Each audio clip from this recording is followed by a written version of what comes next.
오늘 우리에게 주시는 말씀은 이제 여호수아서 1장입니다. 오늘부터 여호수아의 말씀을 통해서 함께 은혜를 나누도록 하겠습니다. 시간상 5절에서 6절까지만 합독하십니다. 시작. 내 평생에 너를 능히 당할 자가 없으리니 내가 모세와 함께 있었던 것 같이 너와 함께 있을 것임이라.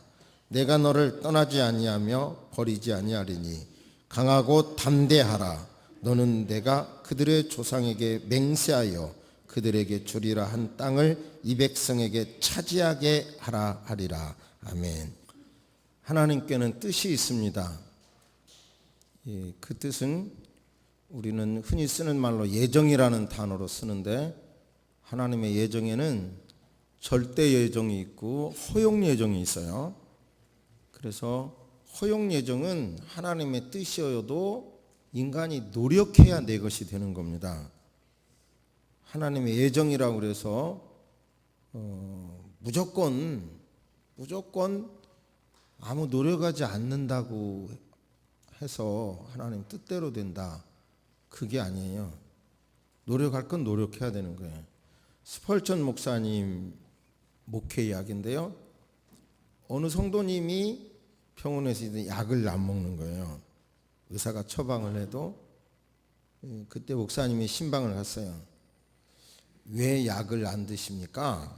그러니까 그 성도께서 하나님의 뜻이면 약을 먹거나 안 받거나 치유가 될 것이고, 하나님의 뜻이면 또 죽을 것이고 안 낫을 것이고, 뜻대로 되는 거니까 나는 안 먹겠습니다. 그러자 스펄전 목사님은 하나님의 뜻은 약을 먹으면 치유되는 거고 안 먹는 건 죽는 겁니다. 그랬다 그래요. 참 쉽지 않는 문제인데, 하나님의 은혜가 그냥 쏟아지는 게 아니라 어떤 부분은 우리가 노력해야 잡히는 것이 있어요. 이 부분에 대해서 여호수아의 말씀을 통해서 여러분이 더 노력하게 되셔서 주께서 허락하시는 것을 누리는 여러분이 되시기를 주의 이름으로 축복합니다. 이제 모세, 하나님의 은혜 가운데 바로 공주의 그 특별한 자식이 돼서 그 당시 당대 최고의 교육을 받았죠. 왕자로서의 최고의 교육을 모세는 받았습니다. 그런데 자기 마음속에서 일어나는 어떤 민족의 그런 것을 실현하려고 노력을 하죠. 그러나 결국은 애굽인 하나를 죽인 것으로 끝나고, 그것을 피하기 위하여 광야로 도망가 버리죠. 그 광야에서 40년이 지난 다음에 그는 다시 하나님께서 맡겨주신 일을, 사명을 붙잡죠. 그리고 이제 바로에게 들어갑니다. 그가 전에 양을 치기 위하여 가졌던 그 초라한 지팡이는 한 민족을 이끄는 대단한 능력의 지휘봉으로 변합니다. 그리고 성경은 그 많은 유대인들의 많은 그 속삭임, 원망, 수많은 민원, 이런 문제를 해결한 그 모세를 향하여 성경은 뭐라고 말하냐면, 땅에 있던 어떤 사람보다도 성격이 다듬어진 사람이다, 온순한 사람이다, 이렇게 평가해요. 참 대단한 사람으로 변했죠. 그러니까 모세가 대단한 지식이 있었어도 어떤 자기 노력으로 할 때는 별일을 이루지 못했지만, 이제 고난을 통하여, 광야 고난을 통해서 다듬어지고 사명을 붙잡으니까 민족을 이끌어내는 대단한 지도자가 되지 않았어요? 저와 여러분도 똑같이 살아가는 거지만 그 삶의 의미를 붙잡으면, 부여하면, 삶의 의미를 붙잡으면 연약한 것 같지만 강한 자가 되고, 무너질 것 같지만 무너지지 않는 힘 있는 자가 될 줄로 믿습니다. 할렐루야, 할렐루야. 이제 그렇게 대단한 모세의 후임자로 모세에게는 아들이 있었지만 그 당시 여러 그 왕이나 이런 체제에는 자식에게 지위를 세속했는데요. 모세에게는 자식이 있었지만 하나님께서 여호수아를 지명합니다. 그런데 그 여호수아도 참 모세와 비교해 보면 정말 볼 게 없는 사람이죠. 모세는 당대 최고의 학문을 다 공부한 사람이지만 여호수아는 뭐 어디 내세울 게 없어요. 그런데도 모세가 했던 일보다도 여호수아가 할 일이 더 커요. 왜 그런 줄 아세요? 모세는 민족을 애굽에서 데리고 나오면 됐지만 여호수아는 공격을 해서 원주민을 무너뜨려야 되는 거예요. 모세는 그냥 함께 나오면 됐지만 이거 나눠줘야 되는 거예요. 이 나눠준다는 문제, 분배의 문제는 현대처럼 이렇게 발전된 나라에서도 어려운 문제입니다. 지금도 부익부 빈익빈의 문제가 큰 문제잖아요. 그런데 이런 문제를 혼자 다 감당한다는 게 대단한 일이고 불가능한 일이었지만 여호수아는 대단히 성공적으로 그 일을 감당했어요. 왜 그랬습니까? 그렇게 될 수 있는 요인이 있었어요. 그 요인을 이제 여러분들이 여호수아의 말씀을 통해서 여러분 다 붙잡으시기를 주의 이름으로 축복합니다. 여호수아 생각하면 뭐 여리고성 전쟁, 아이성 전쟁 이런 거가 생각나지만요.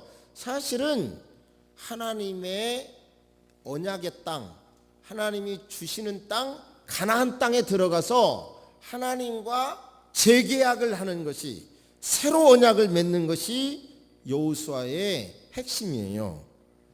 그러니까 하나님과 언약함으로 가나안 땅에서 행복, 쉼, 언약을 통해서 그것을 얻는 것이 여호수아의 핵심이거든요.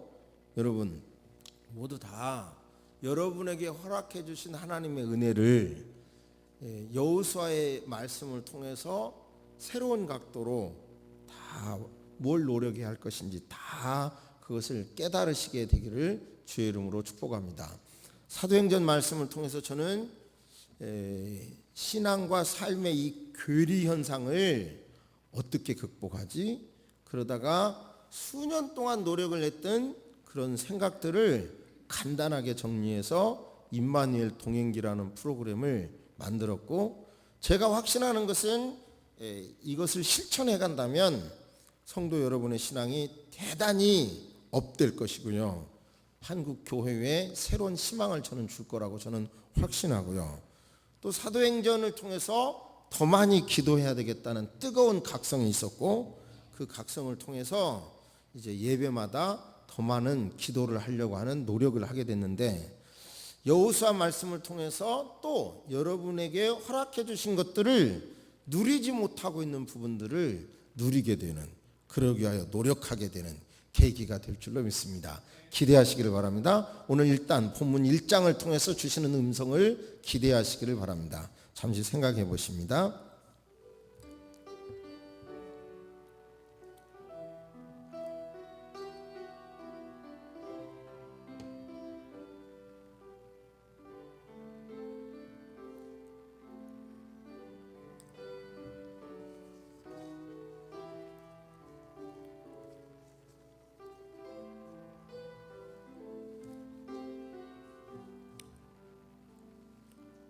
모세에 대해서 한마디로 딱 정리하는데 성경은 여호와의 종 그렇게 말합니다. 모세가 성경에 나와 있는 지도자 중 가장 최고로 탁월한 지도자라고 대부분 인정하죠. 그런데 모세에 대해서 한마디로 평가하기를 여호와의 종이라는 거예요. 이런 뜻이죠. 모세는 내 생각이 없이 하나님의 생각만을 그대로 받아들여서 실천한 사람이다 이 말이에요.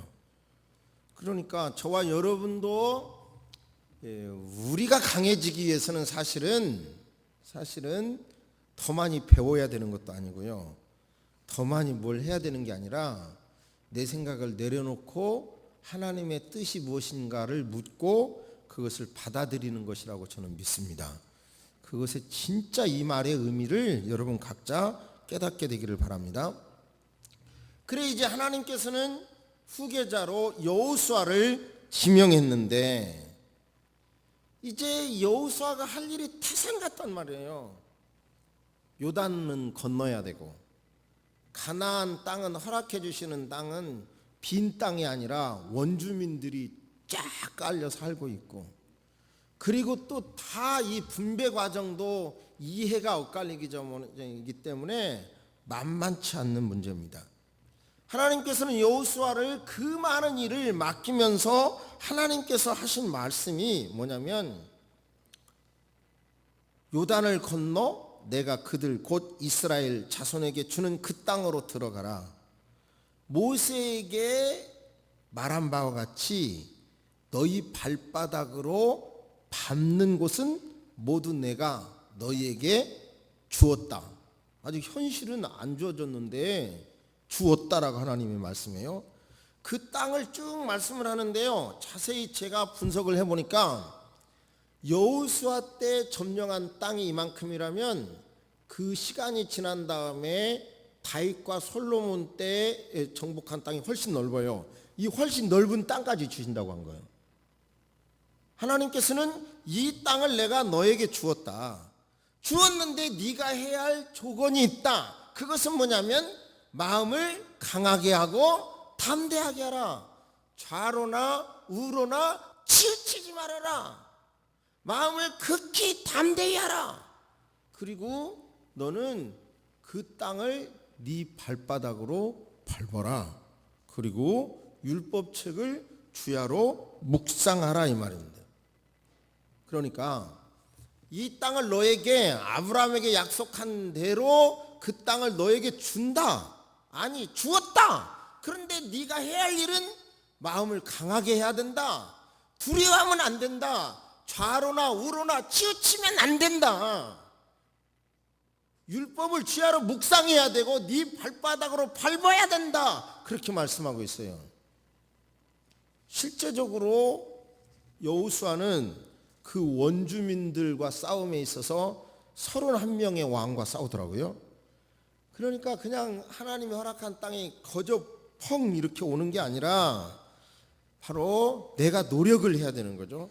그저 오는 게 노력을 해야 되는 거예요. 그 노력을 할 때마다 두려움이 올 수가 있는 거고요. 그 사람 보지 말고 내 약속을 붙잡으라는 거예요. 내가 준다는 이 언약을 붙잡으라는 거예요.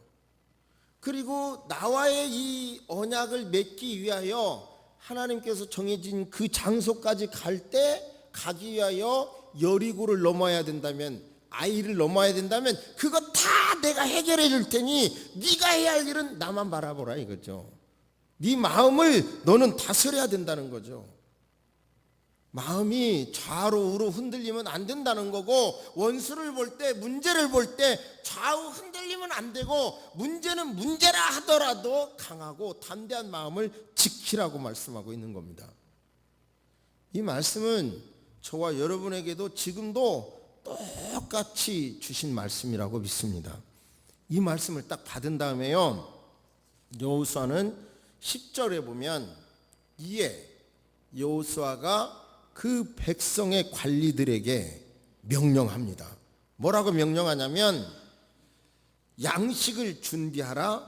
사흘 안에 너희가 이 요단을 건너, 사흘 안에 이 요단을 건너 약속의 땅을 가리라.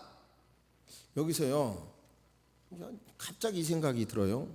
만나와 메추라기는 하루만 지나면 다 썩는다겠는데, 그리고 이 전쟁을 하기 위해서는 이미 가나안 동편을 차지했으니까 곡식이 있다는 말이냐, 뭐 이런 게 복잡하게 이제 제 머릿속에 오더라고요.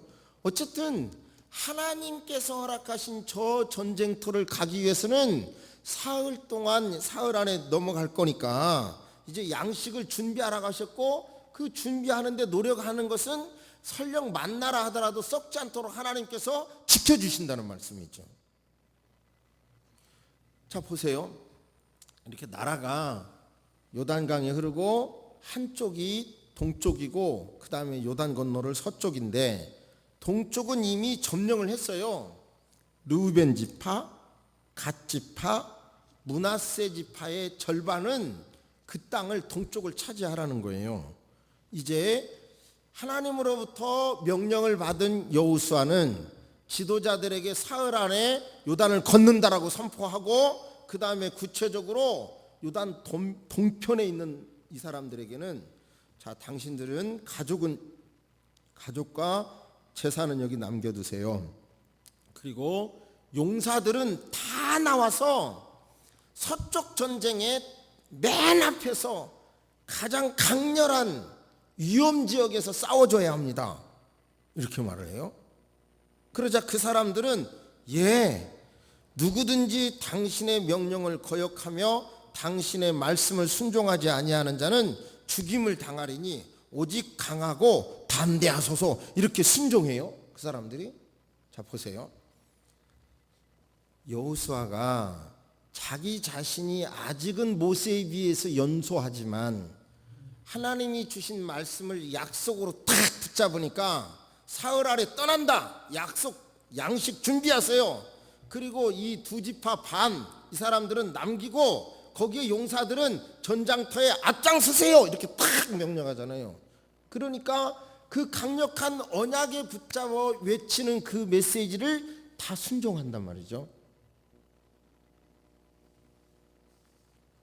여러분, 하나님의 일에는 이처럼 명령을 순종할 때 하나님의 예정은 그냥 다 오는 게 아니라 때로는 우리가 노력할 때 내 것이 되는 거예요. 근데 우리는 어떤 것이 문제냐면 바로 우리에게 굉장한 은혜가 과거에 있었는데도 오늘 현재 눈앞에 있는 문제 앞에 너무 왜소하게 우리를 생각하는 거예요, 스스로. 그래서 두려워 떨어버리는 거예요. 두려워 떨어버리면 아무것도 못하는 것입니다. 여호수아를 시작할 때 뭐라고 시작하냐면요, 여호수아 1장 1절에 모세 오경이 끝난 다음에 여호수아를 딱 시작하면서 그리고 이렇게 시작해요. 그리고 번역은 안 해놨는데요, 즉 모세 오경을 하나님이 주셨다고 하면 이제 모세 오경의 언약대로 실천되는 것이 있어야 되는 거죠. 그래서 여호수아는 어떻게 모세 오경의 언약이 실천되는가를 보여주는 것입니다. 저와 여러분의 삶에도 늘 이론만 있는 것이 아니라 주님이 우리에게 주신 일들을 붙잡았다면 실천하기 위해서 작더라도 노력해야 될 줄로 믿습니다. 늘 두려움 속에 숨고 그래버리면 우리를 통해서 이루고자 하는 어떤 일도 아무것도 이룰 수가 없는 거죠. 마르틴 루터가 원래 법대생이었어요. 법학을 공부했고 그 집안에서는 마틴 루터가 법을 공부해서 법조인이 돼서 가족에게 굉장한 희망이 되기를 바랬어요.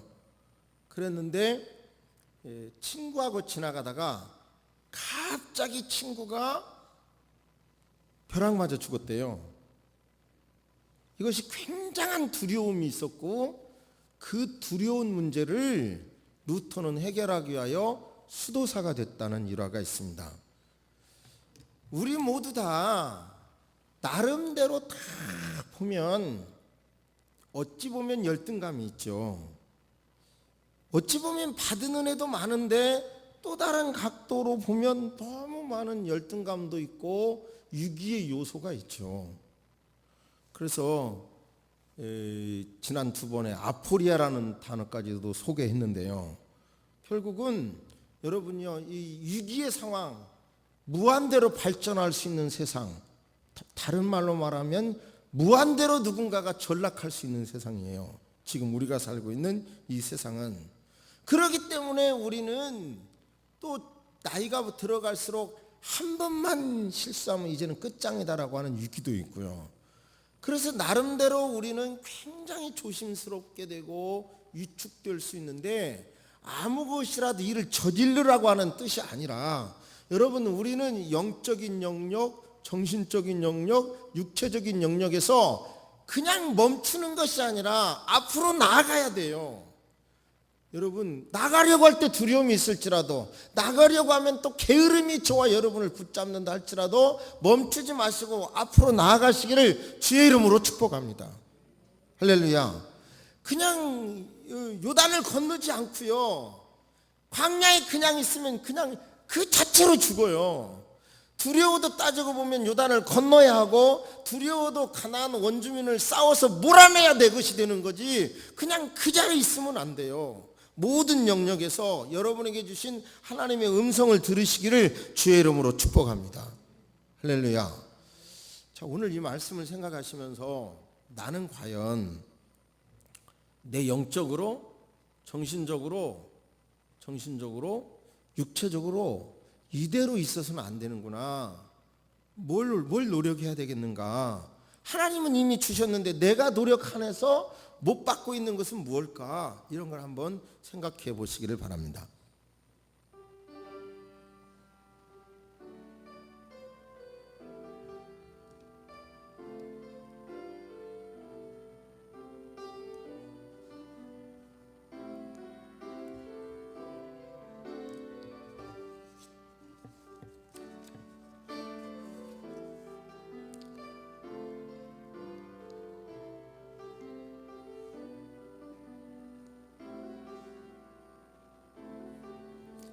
저와 여러분의 의식 구조는 지금 어떻게 되어 있냐면, 인류 역사에는 많은 정치 제도가 있었지만 가장 탁월한 정치 제도가 민주주의인 것은 확실합니다. 그런데 여러분, 민주주의 반대말이 뭡니까?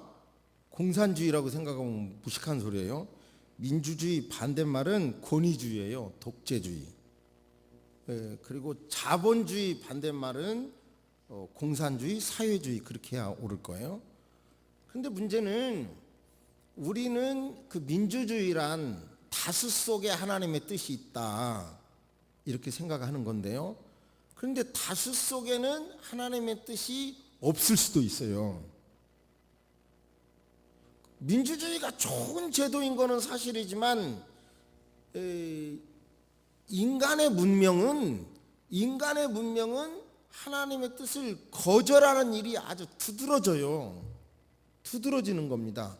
인간의 문명의 도도한 흐름은 어찌 보면 하나님을 거역하는 문화로 너무 철저하게 지금 흘러가고 있어요. 그렇기 때문에 우리는 다수가 원하면 그게 하나님의 뜻이라고 생각하지만 천만의 말씀이에요. 모세가 여호수아를 선택한 것은 선거를 통해 선 것이 아니라 그냥 하나님이 지명하신 것입니다. 그러니까 저와 여러분들은 내게 향한, 우리에게 향한 정말 어떤 다수의 의견보다도 더 중요한 것이 하나님의 뜻이 무엇인가를 꼭 물으시기를 주의 이름으로 축복합니다. 할렐루야. 제가 새벽기도 때 말씀드렸는데요, 제가 깜짝 놀랐어요. 천명지의성이라고 하는 노자의 그런 말이 있더라고요. 천명지의성. 그런데 중용이 중간의 마음을 갖는다, 이렇게만 알고 있었는데요, 그런 뜻이 아니더라고요. 천명을, 즉 천명, 성이 천명인데, 아니 동양화해서 이렇게 말하더라고요. 중용에서 뭐냐면 천명지의성이라는 뜻이 하늘의 마음을 내 마음에 담고 사는 게 중용이라는 거예요. 찾아보세요, 여러분. 중용 그러면 중간의 마음이라고만 알고 있었거든요. 그런데요, 성균관대학교의 이기동 교수가 쓴 책을 보니까 그 중용의 지금 말하면 천명지의성이라는 뜻이 뭐냐면 하늘의 마음을 내 마음에 담는 것이고, 하늘의 마음을 내 마음에 담고 사는 사람이 군자라고 풀더라고요. 여기서 이제 하늘이라고 하는 뜻이 뭐냐면, 우리는 성부, 성자, 성령의 그 하나님 엘로힘 하나님을 우리는 말하죠. 그런데 그 교수도 이렇게 설명하더라고요. 기독교로 말하면 하늘의 뜻이 인간에게 오는데 인간의 마음은 어디로 튈지 모르는데 예수 그리스도가 중재하여 예수 그리스도를 통하여 하늘의 뜻을 기독신자의 마음속에 품을 수 있다고 이렇게 표현하더라고요. 전 깜짝 놀랐어요. 인간이 강해질 수 있는 것은 동양에서 말하는 여러분요, 강해질 수 있는 것도 하늘의 뜻을 품어야 된다는 거예요. 이것을 우리는 분명히 진리로 성부, 성자, 성령님의 생각을 품을 때 저와 여러분은 더 이상 연약한 사람이 아니라 강한 사람이 된다는 것을 믿으시기를 주의 이름으로 축복합니다. 오늘 주보 1면에도요, 1면에는 제가 비신자도 읽을 수 있는 글을 쓰는데요, 육도 윤회, 그런 말이 불교에 있어요. 짐승이 됐다가 사람이 되고 아수라 싸움꾼이 되기도 하고 악귀로 허기진 삶을 살기도 하고 고난을 당하는 삶도 살고 행복한 삶도 산다는 뜻이에요. 우리는 윤회 그러면 개로 태어난다, 뱀으로 태어난다 이런 뜻으로만 말하지만 원래 불교에서 말하는 육도 윤회라고 하는 뜻이 이런 거더라고요. 생각해 보세요. 이 말도 죽어서 뭘로 태어난다는 것이 아니라 우리 마음 안에 이렇게 때로는 짐승으로도 변할 수 있고 사람으로 변할 수도 있고 싸움꾼으로도 변할 수도 있고 악귀로 허기진 삶으로 불교의 용어로 변할 수도 있고 고난을 철저하게 고난 앞에 좌절할 수도 있고 고난 속에서도 가능성을 발견할 수 있는 마음으로 저와 여러분은 바뀔 가능성이 다 있다는 거예요. 할렐루야. 그러니까 저와 여러분들은 그런 수많은 변화무쌍한 가능성이 있는 저와 여러분들은 하나님이 주신 언약, 강하고 담대하라, 두려워하지 말라, 자라나 울어나 치우치지 말라니까 라고 말씀하시는 하나님의 음성을, 여러분에게 주시는 하나님의 음성을 들으시기를 주의 이름으로 축복합니다. 그냥 그렇게 하는 것이 아니라 중용으로 말하면 천명지성, 하늘의 뜻을 내 안에 담고, 기독교 용어로 말하면 우리는 하나님의 뜻을 내 안에 담고 하나님이 내게 원하시는 생각을 담는 것이 하나님의 말씀 임마누엘 아니겠어요? 율법을 묵상하는 거 아니겠어요? 그것을 주야로 묵상하는 거 아니겠어요? 그런 사람에게는 어떠한 어려움이 와도 물리칠 수 있는 힘이 오게 될 줄로 믿습니다. 할렐루야.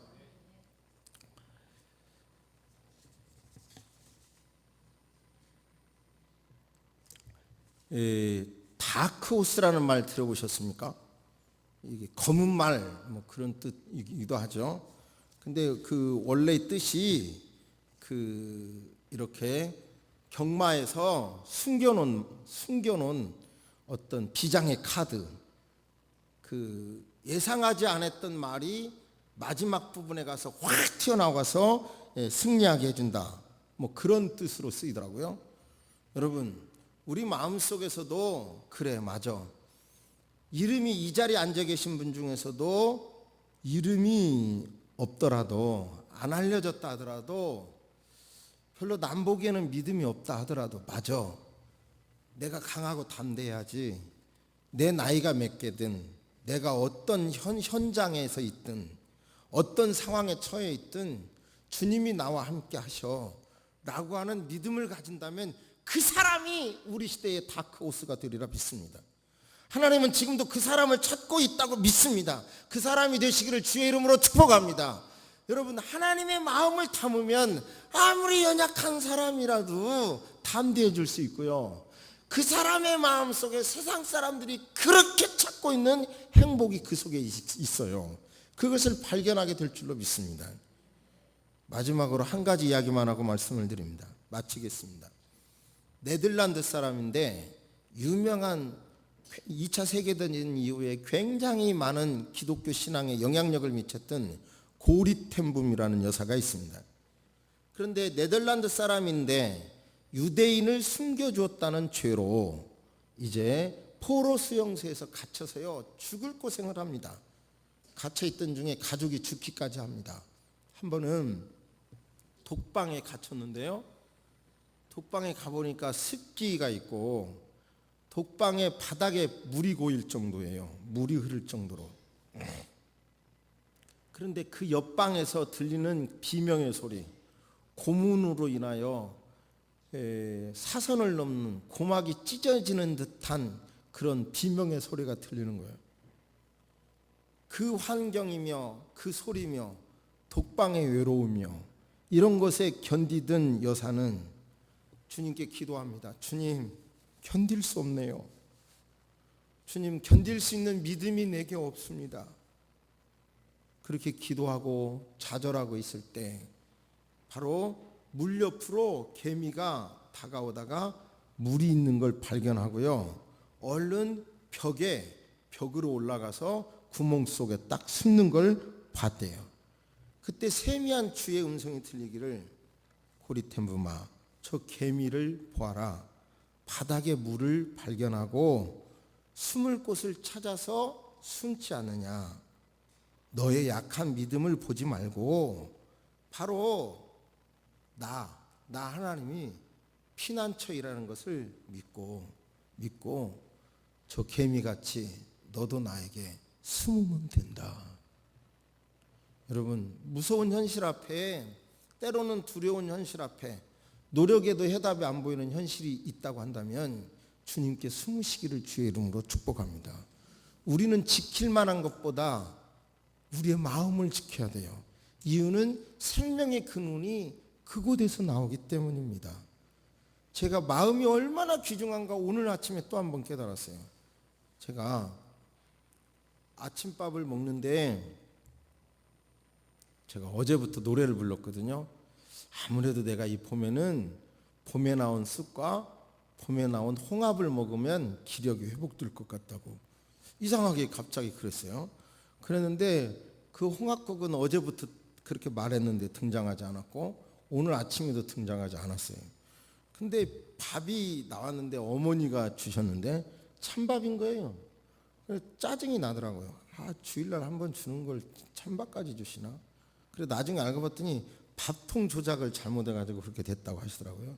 근데 그걸 먹으면서 뭐 이렇게 성의가 없나? 좀 이렇게 먹다면 해주지면 좋지. 이렇게 불평을 좀 했는데요. 놀랐어요. 즉시 배탈이 난 거 있죠. 즉시 배탈이 나가지고 아침부터 지금까지 계속 줄줄 새고 있어요. 그래서 참 정말 마음이라는 건 이렇게 귀중하구나 깨달았습니다. 여러분의 마음을 지키시기를 바랍니다. 두려워 떨지 마시기를 바랍니다.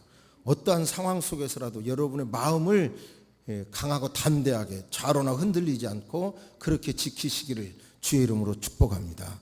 할렐루야. 그 속에서 하나님의 섬세한 음성이 있을 줄로 믿습니다. 아멘. 하나님 아버지, 하나님이 애굽을 탈출하도록 도와주셨고 홍해를 건너도록 하셨고 광야 40년을 지켜주신 것은 까맣게 잃어버리고 당장 앞에 있는 요단만 보이고 당장 앞에 있는 가나안 원주민만 보일 때가 있습니다. 이것이 우리들의 마음입니다. 주님, 문제를 보기 전에 문제보다 더 크신 하나님을 바라볼 수 있도록 인도하여 주옵소서. 그래서 나를 사랑하시는 하나님의 사랑을 발견하게 하시고 언약을 붙잡게 하여 주옵소서. 상황 앞에 무릎 꿇는 우리의 연약한 마음을 하나님 붙잡아 주옵소서. 흔들리지 않게 하여 주옵소서. 지금 삶의 현장 앞에 좌절하고 있는 성도님들이 그 좌절을 이 시간에 버리게 하여 주옵소서. 십자가에 내려놓게 하여 주옵소서. 담대한 마음으로 일어나게 하여 주옵소서. 더 크신 하나님을 바라보게 하여 주옵소서. 지금까지 역사하신 하나님을 바라보고 감사할 수 있도록 인도하여 주옵소서. 흔들리는 마음을 지키게 하여 주옵소서. 지키게 하여 주시옵소서. 건강보다 더 크신 하나님, 물질보다 더 크신 하나님을 바라볼 수 있도록 역사하여 주옵소서. 이 땅에 살아가는 모든 사람 중에서 가장 안식을 누리는 행복자들인 것을 믿게 하여 주옵소서. 행복자인 것을 감사하게 하여 주시옵소서. 지금은 우리 주 예수 그리스도의 은혜와 우리 하나님의 놀라우신 사랑과 성령님의 감화감동 교통하심이 예배 참석한 모든 이들에게 이제로부터 영원토록 함께 있을지어다. 아멘.